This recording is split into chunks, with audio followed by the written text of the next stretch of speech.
नमस्कार, live time stream में आप सभी का स्वागत है। मैं मनोज ठाकुर, हमारे साथ senior video journalist Ajay Bhatia ji, Mukul Dev एक्सपति जी और साथ ही में निशांत सूद जी। इस समय पर हम जुब्बल नावर कोटखाई में पहुंचे हुए हैं और ये ऐसी हॉट सीट है विधानसभा चुनावों की। अगर हम बात करें, यहां पर मुकाबला कांटे की टक्कर का रहने वाला है और एक एक वोट यहां पर महत्वपूर्ण हो जाता है। पिछली बार यहां पर समीकरण बाय इलेक्शंस में कुछ अलग दिखने को मिले थे, जहां पर भारतीय जनता पार्टी के जो कैंडिडेट थे उनकी जमानत जब्त हुई थी। साथ ही में कांग्रेस की बात करें तो विजय यहां से रहे थे और चेतन ब्रागटा एक ऐसा नाम उभर करके आया था जिन्होंने खूब वोटों को बटोरा था। आज वही नाम हमारे साथ यहां पर मौजूद है। सबसे पहले तो आपका बहुत बहुत स्वागत है लाइव टाइम स्ट्रीम में, और टिकट मिला है उसके लिए बहुत बहुत शुभकामनाएं। धन्यवाद मनोज जी, बहुत बढ़िया लगता है जब भी मैं लाइव टीवी में आता हूं, और आपका धन्यवाद आज जैसे आपने मेरे को कवर किया है और अनबाइस्ड तरीके से कवर किया है, उसके लिए भी आपको बधाई और साधुवाद। जी चेतन जी, बहुत से सवाल जहन में हैं, बहुत सी बातें हैं। पिछली बार भारतीय जनता पार्टी की जमानत जब्त हो गई, इस बार भारतीय जनता पार्टी का टिकट आपको मिला है। रोहित ठाकुर की बात करें, एक स्ट्रॉन्ग नाम रहा है, उनके परिवार का एक बड़ा वर्चस्व यहां पर रहा है। कैसे इस बार आप जो है वो इन चुनाव में मैदान में उतर रहे हैं, किस तरह से खुद को डिफेंड करेंगे या खुद को लीड करेंगे? देखिए, हम बहुत क्लियर है, हमारा ऑब्जेक्टिवली और सब्जेक्टिवली हम लोगों के बीच में जा रहे हैं और अपना जो विजन डॉक्यूमेंट है उसको सोशल मीडिया में और हम जाके लोगों के बीच में जाकर उसका प्रचार कर रहे हैं। बहुत क्लियर है, कुछ डिलीवरेबल पॉइंट्स है जो हमने लिखे हैं और जो मुझे लगता है कि बागवानी को हम कैसे आगे ले जाएं, जो वुमेन एम्पावरमेंट उसको हम कैसे कर सकते हैं, युवा जो हमारे बाकी जो हमारे समाज के जो बागी वर्ग हैं, जैसे ड्रग्स को लेकर, जैसे गौ सदनों को लेकर, मैंने इस पर पूरी चर्चा करी है और एक पॉजिटिव एजेंडा के साथ हम लोगों के बीच में जा रहे हैं। अब बात करें राजनीतिक समीकरण की, तो मुझे लगता है 2003, 2012 और 2021 का उपचुनावों में रोहित ठाकुर जी को यहाँ से 3 मौके मिल चुके हैं और मैं तो सिर्फ एक एजेंडा लेकर लोगों के बीच में जा रहा हूँ और मैं आपके माध्यम से भी लोगों से ये गुजारिश करता हूँ जुब्बल नावर कोटखाई की कि एक मौका ज़रूर चेतन ब्रागटा को दीजिए। उनको 3 मौके आपने दे दिए हैं, एक मौका मेरे को भी दे दीजिए। हम पूरी क्षमताओं से हम काम करेंगे, बागवानी क्षेत्र को कैसे आगे ले जा सके, जो हमारा यहाँ पे इंफ्रास्ट्रक्चर है उसको हम कैसे आगे ले जा सके, और जो 2027 का जो चुनाव होगा वो हम अपनी रिपोर्ट कार्ड पे लड़ेंगे कि हमने क्या काम कर रहे थे, और अगर हमारे को अच्छा काम, लोगों को अच्छा काम लगेगा तो मुझे आगे आशीर्वाद देंगे। पर ओवरऑल मैं अगर आपको मैं बता दूं, बहुत ज़बरदस्त एक इन्वायरमेंट यहाँ पे बनने लग गया है, चीज़ें इवॉल्व हो रही हैं और जो हमने सोचा था वैसी चीज़ें चल रही हैं। भारतीय जनता पार्टी डेफिनेटली, पिछली बार नीरम सराइक को यहाँ पर टिकट मिला था, इस बार भी 2-3 नाम निकल करके सामने आ रहे थे कि भी ये भी आवेदन कर रहे हैं, वो भी कर रहे हैं। अब आपको यहाँ पर टिकट मिला है, तो क्या सारा पूरा भारतीय जनता परिवार आपके साथ है या फिर वो बाइफकेट होकर के इधर उधर को लगा है? सब एक साथ, एक यूनिट की तरह, एक डिसिप्लिन पार्टी की तरह हम सब लगे हैं। नीलम जी हमारे पूरे साथ दे रहे हैं और वो लगातार प्रचार में उतरी हुई हैं। जो बाकी नाम आप जिनका बोल रहे हैं, सब अपने अपने बूथों पे, अपने पंचायतों में, अपने क्षेत्रों में काम पे लगे हुए हैं। देखिए चेतन जी, अभी कुछ समय पहले अगर बागवानों की बात करें, क्योंकि ये यहाँ पर सेब बाहुल्य क्षेत्र है, यहाँ पर खूब सेब लगता है, बढ़िया वाला, अच्छी क्वालिटी का रहता है, तो यहाँ पर आपने अब कहा था कि भी मुख्यमंत्री जयराम ठाकुर के साथ लगातार वार्तालाप हो रही है, लेकिन उस वार्तालाप से कुछ निकला नहीं और जो बागवान थे वो निराश हताश ही जो है वो वापस लौटे। उन्होंने जेल भरो आंदोलन तक कर दिया था, लेकिन अल्टीमेटली उन्हें पीछे हटना पड़ा, बैकफुट पर आना पड़ा। क्या कारण रहा? मुख्यमंत्री जी को आप समझा नहीं पाए या क्या चीज़ें रही? मेरे को लगता है फैक्चुअली आपको कुछ चीज़ें करेक्ट करनी पड़ेंगी। जो इश्यूज थे, जो अधिकार क्षेत्र में आते थे हिमाचल प्रदेश सरकार के, वो पूरे हुए। अब जैसे MIS की पेमेंट्स थी, रिकॉर्ड आज तक ये पूरे इतिहास में नहीं हुआ और मैंने बागवानी को जो एडमिनिस्ट्रेटिवली बहुत क्लोजली देखा है, वो सारी ड्यूज क्लियर हुए। सब्सिडीज़ के लिए अलग से जो लंबित सब्सिडीज़ थी उसके लिए ईयर मार्क किया गया, जिसको हम बोलते हैं बजट, और जो भी मैं जिसको मैं बोल रहा हूँ, जो स्टेट सब्जेक्ट थे वो सारे पूर्ण हुए। और ठीक है, वो GST को लेकर इश्यूज थे और मेरे को लगता है उसको लेकर मैं भी मुखर हूँ। मैंने खुद केंद्र सरकार में निर्मला सीतारमण जी से बात करी, मुख्यमंत्री जी से बात करी, जो GST काउंसिल होगा उसको हम कम लेकर आएंगे। पर आपको देखो समझना पड़ेगा, संवाद करना बहुत ज़रूरी है। अगर हम सरकार के अंदर हैं तभी तो हम बात रख पाएंगे बागवानों की। और मुझे लगता है कि जो फीडबैक हमें मिलता है बागवानों से, उसको एक पॉजिटिव और उसको हम कैसे सोल्यूशन के साथ सरकार को प्रेजेंट करें, वो बहुत इंपॉर्टेंट है। और वो जयराम ठाकुर सरकार से हमने करा, और काफ़ी चीज़ें ठीक भी हुई हैं। जो ठीक है, खामियां रहती हैं, काफ़ी चीज़ें इवॉल्व होंगी, काफ़ी चीज़ें फीडबैक के बाद ठीक भी होंगी। और जितना हमारे को समय मिला, क्योंकि आपको भी मानना पड़ेगा प्रैक्टिकली व्यवहारिक तौर से हम पार्टी से बाहर थे, तो जितना हमारी लिमिटेड कैपेसिटी थी उससे हमने काम करा। जब हम अंदर आए तो काफ़ी चीज़ें हमने सुधार करने की कोशिश करी, और ये मैं लगातार लोगों के बीच में बता रहा हूँ क्या क्या चीज़ें हुई हैं। और बागवानी को लेकर देखिए कोई कॉम्प्रोमाइज़ नहीं होगा, किसी तरह की राजनीति हम सहन नहीं करेंगे। ठीक है, सबके अलग जरिए हो सकते हैं। अब कोई, जैसे मैं आपको हर जगह बोलता हूँ, महात्मा गांधी जी, वीर सावरकर, चंद्रशेखर आज़ाद, सुभाष चंद्र बोस जी, इन सब चाहते थे कि हिंदुस्तान आज़ाद हो। तो ये लोग भी चाहते हैं, चाहे हमारे वामपंथी मित्र हों, चाहे कांग्रेस के हों, चाहे बागवानी के जो अलग अलग जो एनजीओज हैं, सब चाहते हैं कि बागवानी का विकास हो। हम भी चाहते हैं बागवानी का विकास हो। मैं तो उसको लेकर लोगों के बीच में जा रहा हूँ। मैं तो ब्लूप्रिंट बिल्कुल तैयार है कि कैसे हम उसको ले जाएंगे, and it is a thorough research. तो सबके जो टूल्स हैं वो अलग हो सकते हैं, पर सब चाहते हैं कि बागवानी अच्छी हो। तो कुछ प्रोटेस्ट कर रहे हैं, और मैं सरकार में अंदर रहकर मैं बागवानों की आवाज़ उठा रहा हूँ, और जोर शोर से उठा रहा हूँ। चेतन जी, क्या आप ये मानते हैं कि भारतीय जनता पार्टी की सरकार जब से बनी है तब से, चाहे पेस्टिसाइड्स की बात करें या सब्सिडीज़ की बात करें, उनके पेस्टिसाइड्स वगैरह के रेट बढ़े हैं, सब्सिडीज़ वगैरह में जो है वो रेगुलरिटीज़ नहीं निकल करके सामने आ रही है, क्या आप इस बात को मानते हैं? देखिए, ये जो पीपी सेंटर है जिसकी आप सब्सिडीज़ की बात कर रहे हैं, जो क्वालिटी इंसेक्टिसाइड और फंगिसाइड थी, उसका अगर किसी ने इंसेप्शन किया था तो स्वर्गीय बरागटा जी ने किया था। और जितना मेरे को, अगर आंकड़े मेरे सही हो, तो 300 से ऊपर के करीब पीपी सेंटर्स हिमाचल प्रदेश में बरागटा जी ने ही खोले थे। वो उनका इंसेप्शन था। किसी कारणवश डीबीटी आया तो उसको बंद किया गया। और आपको ध्यान होगा, आपके चैनल ने भी ये न्यूज़ काफ़ी बारी बताई थी कि बरागटा जी इसको लेकर बड़े मुखर थे। उन्होंने विधानसभा के अंदर भी सरकार को इस पर काफ़ी मतलब उन्होंने बोला कि इसको करना चाहिए, कंस्ट्रक्टिव क्रिटिसिज्म करी। और आपको पता है बरागटा जी एक ऐसे व्यक्ति थे जो सरकार के अंदर हो चाहे बाहर हो, पर बागवानों की हमेशा आवाज उठाते थे। इसको जैसे हम अंदर आए, जैसी पार्टी के अंदर है, उसको रिस्टोर किया गया। ठीक है, वो थोड़ा सा टाइम उसमें जो फंगिसाइड्स इंसेक्टिसाइड्स का वो चला गया था, पर जब अगले सीजन के लिए, और अभी तो आपको वहाँ पे मिलना शुरू हो गया है, तो उसको रिस्टोर किया गया है। हाँ, जहाँ पे जैसे हम इलाकों में जा रहे हैं, जहाँ पे प्रवास करता हूँ, वहाँ हमारे को भी फीडबैक आती है, तो इमीडिएटली हम उसको नोट डाउन करके आगे सरकार को देते हैं। सब्सिडीज स्ट्रीमलाइन हो, सब्सिडीज उस लोगों तक पहुंचे जिसको उसकी सबसे ज़्यादा ज़रूरत है, उसको लेकर भी हमारे को बहुत सोचना पड़ेगा। और ये खामियां हैं, वो मानना पड़ेगा हमारे को भी। तो उसको कैसे ठीक करें, उसको हम लेकर लगातार फीडबैक लेकर सरकार को देंगे।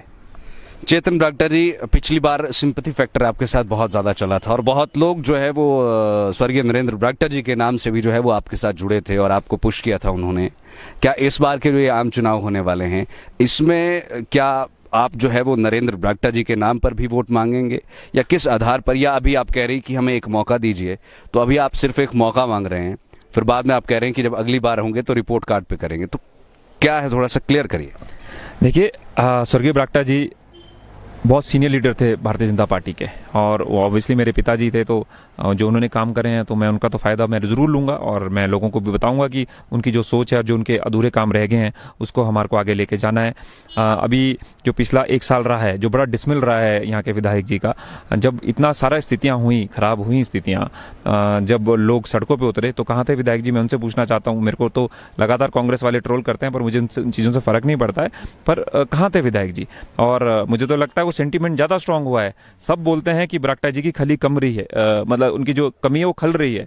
तो अगर वो कमी है तो उसको चेतन बरागटा पूरा करेगा, उनका सुपुत्र पूरा करेगा। तो उसमें मुझे लगता है कि उनकी जो चीज़ें रुक गई थी, चाहे वो हमारा इंफ्रास्ट्रक्चर हो, चाहे बागवानी को लेकर, हम उसको लेकर जाएंगे। सिंपैथी नो सिंपैथी वो लोग तय करें, पर मुझे लगता है बहुत बहुत बड़ा सेंटीमेंट इस टाइम लोगों का हमारे साथ है, जो काम नहीं कर पाए विधायक जी पिछले 1 साल में, और जो हम नेक्स्ट 5 ईयर्स में करना चाहते हैं। और मैं तो देखिए अपना ब्लूप्रिंट क्लियर लेकर लोगों के बीच में जा रहा हूं, और मैं कोई वहां पे पॉलिटिकल रिटोरिक नहीं मैं करता हूं, मैं सिर्फ अपने मुद्दे रखता हूं। मैं किसी तरह का कोई लक्ष्मण रेखा क्रॉस नहीं करता, मैं कोई गाली गलोच नहीं करता, मैं कोई विधायक जी को लताड़ता नहीं, अपनी बात रखता हूं और आगे जाता हूं। और मेरा बड़ा पॉजिटिव इन्वायरमेंट चल रहा है, पॉजिटिव कैंपेन चल रहा है, और हम बहुत अच्छा करने वाले हैं। मैं इस बात को आपको विश्वास से कह सकता हूँ। चेतन जी, आप भी युवा है, रोहित जी भी अभी युवा है, और हालांकि रोहित जी का जैसे आपने बताया 2 से 3 बार मौका यहाँ पर मिल गया है। आप किस तरह से उन्हें यहाँ पर आंकते हैं? क्योंकि उनकी पोजीशन की अगर हम बात करें तो काफ़ी स्ट्रांग रही है, उसमें कोई भी जो है वो दोहराए नहीं है, और काफ़ी बढ़िया मार्जिन से वो जीते हैं।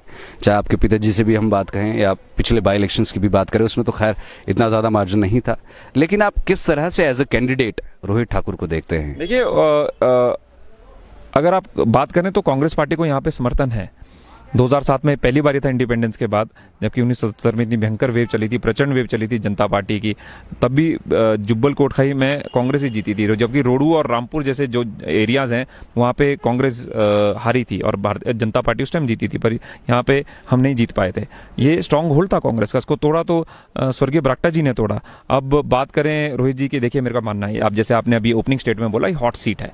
ये क्षेत्र ने 3 बहुत बड़े लीडर्स दिए हैं, स्वर्गीय बरागटा जी, स्वर्गीय वीरभद्र जी, स्वर्गीय रामलाल ठाकुर जी, और इन लोगों ने इस क्षेत्र को लीड किया कहीं ना कहीं किसी और किसी मुकाम पे।